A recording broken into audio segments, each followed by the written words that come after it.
everyone, and thank you for joining us on the Business Report. I'm Denise Williams, your guide through the latest happenings in the world of business.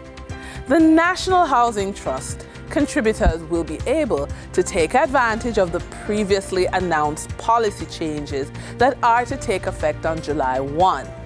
This means that all NHT mortgagors will become eligible for a home improvement loan of up to 3.5 million Jamaican dollars after 10 years of their initial mortgage. Previously, there was a 15-year wait.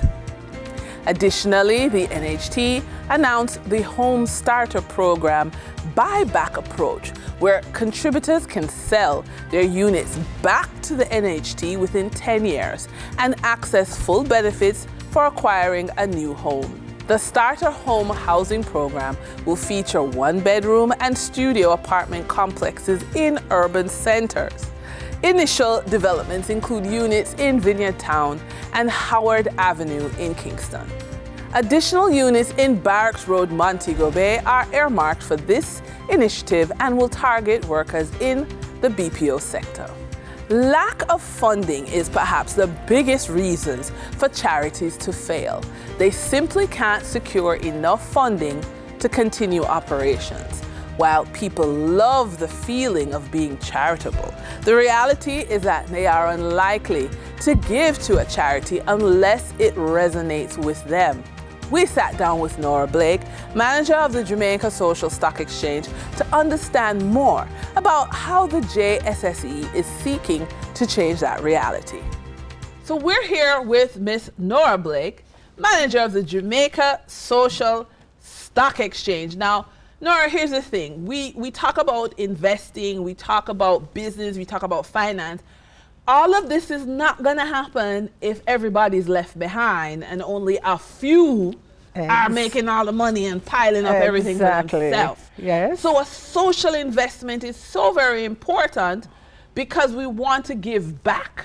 Yes. But we want to give back in a structured way. Absolutely. Is that correct? Absolutely. Okay, great. So in your role as the manager of this platform that's innovative, that's transparent, that encourages persons to become social investors. Yes. They're investing in the society, the betterment of the society. Yes. It's not a traditional investment where you get something in your Right. pocket.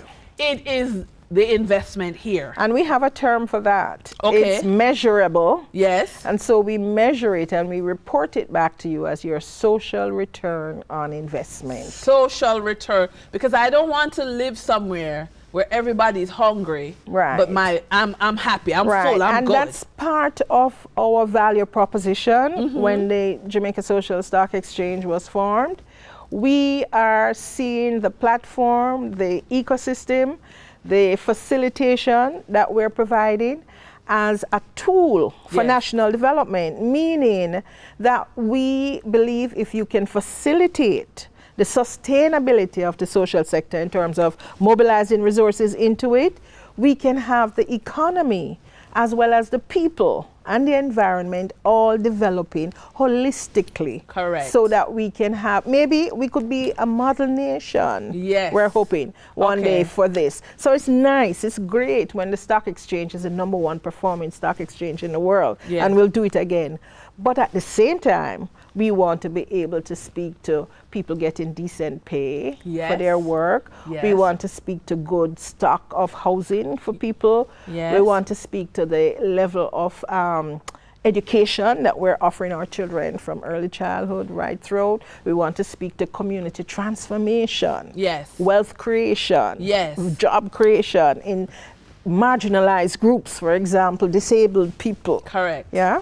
So that's what it's really about, right? You want to have a balanced developmental process for Jamaica, and that's what we hope to facilitate. I love that. And this is important because a lot of people say, oh, why should I give? Because I don't see what I get back. But yet, we are our brother's keeper. Yes. And if I may say this, to go back to Vision 2030, yes, it has 4 broad goals for the nation. And only one is purely economic. That's goal number 3, I believe, that we would have a prosperous economy. Yes. Having a prosperous economy does not speak to the other 3 goals, that we have, we take care of the environment and it's kept and it's preserved, and that we have a society where people are secure, yes, where there's a safety net, where yes, people are, the human development factor, yes, you know, like education and health is being taken care of. And also significantly, citizen security. Okay. Yeah, so those are the broad goals, and they're not all going to happen just because the economy is prospering. Absolutely. Thank you, Ms. Nora Blake, manager of the Jamaica Social Stock Exchange, who's just really sharing with us some of the lessons she's learned about helping charities and donors get a social return on capital. During trading for the period June 27, 2024, the following companies represent the top 3 most active stocks that investors bought and sold on the Jamaica Stock Exchange. Pastry manufacturer and distributor Honey Bun 1982 Limited, with 8,079,113 units, amounted to 24.25% of the market volume in terms of sales. Alternative energy provider Wigton Wind Farm Limited ordinary shares, 3,878,945 units, amount to 11.64% of the market volume in terms of sales. Toll road operator Trans Jamaican Highway Limited, with 3,123,756 units, amounted to 9.38% of the market volume in terms of sales.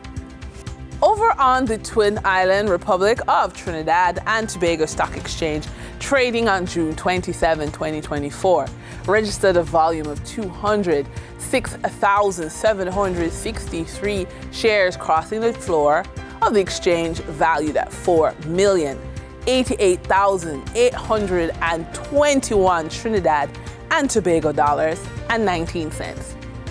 First Caribbean International Bank Limited was the volume leader with 58,166 shares, changing hands for a value of $404,172 Trinidad and Tobago dollars and 4 cents, followed by Massey Holdings Limited with a volume of 34,963 shares being traded for $141,421 Trinidad and Tobago dollars and 42 cents. Moving from the money moves of investors, executives, and companies, we turn to the Forex market. On June 27, 2024, the Bank of Jamaica reported that $54 million was bought from Forex traders, while $67.5 million was sold to Forex traders. Buying directly from the Bank of Jamaica, foreign currency traders sold the US dollar for $156.72 and bought US dollars for $155.61. The difference between the buy and sell rate was $1.11, which represents a profit for Forex traders for every US dollar traded. Canadian Forex traders earned a trading profit of $2.27 from transactions with the Bank of Jamaica. The Canadian dollar was sold for $115.72 and bought for $113.45. For traders looking at the British pound, they pocketed a profit of $3.14, selling it for $198.77 and buying it for $195.63. For our credit report tip of the day, we once again look at the situation where you have a financial setback, but then you get a windfall of cash. This is a unique opportunity to rebuild your credit score. Here is another suggestion. With the windfall, consider consulting with a financial advisor or credit counselor. They can provide personalized guidance and help you create a strategic plan to rebuild your credit effectively. And with that, we wrap up today's Business Report. I'm Denise Williams. Appreciate your company. Stay well informed. Stay ahead of the curve. Until our next update, take care.